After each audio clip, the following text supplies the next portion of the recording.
Assalamu alaikum everyone. Today I'm making 3 milk caramel cheesecake. It's very easy and delicious recipe. Follow every step जैसे जैसे मैं आपको guide करूँगी and you will surely enjoy this amazing dessert.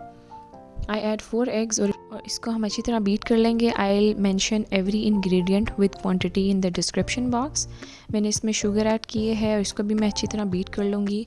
And then I'll add some vanilla essence, baking powder, few spoons of butter and again whisk it well.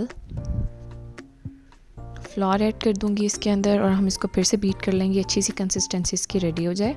And then I will pour it in the pan with butter paper और इसको मैं bake कर लूँगी for 20 to 25 minutes. Until then हम उसके साथ साथ ही अगला स्टेप फॉलो करेंगे. Now I am gonna make caramel और इसमें मैंने शुगर डाली है एंड बटर ऐड किया और हम कैरमल अच्छा सा कुक कर लेंगे. मेक श्योर कि बहुत कलर इसका डार्क ना हो जाए क्योंकि कैरमल अपना टेस्ट चेंज कर लेता है. सो मेक श्योर कि बहुत ज़्यादा इसकी कंसिस्टेंसी अच्छी सी हो जाए जैसे आप देख सकते हैं.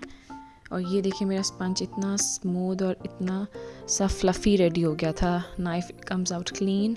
Now I am gonna make the 3 milk process. अगला स्टेप ये है, इसमें हमने milk, cream and caramel sugar add की है और ये हम इस मिल्क को अपने केक स्पंज के अंदर बहुत अच्छे तरीके से डीप इनसाइड पोर कर देंगे.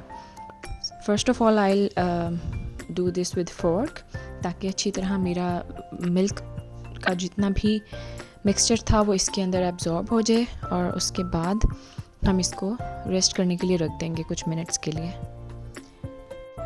Next step is to make the frosting. मैंने विपिंग क्रीम ली है और इसको मैंने दूसरी सिंपल क्रीम के साथ विप करना है. इसमें थोड़ी सी शुगर डाली है, बटर ऐड किया है and 1 cup cream cheese add किया है.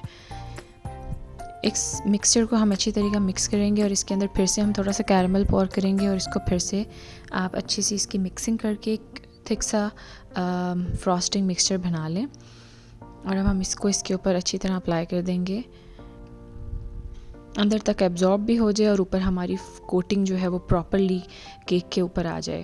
Now it's time to decorate my caramel cheese cake. तो मैंने कैरमल जो है वो अपने पाइपिंग बैग में ऐड कर लिया था. और if you don't like caramel or if you want to decorate with some other chocolate or cream you can modify this step. इसको मैं थोड़ा सा डेकोरेट कर लूँगी with the help of shashlik stick. I really enjoy while making this recipe and this was the best experience I've ever had with the cheesecake and it was very yummy. I'll show you. This is the results after 7 to 8 hours. मैंने इसको overnight refrigerate किया था.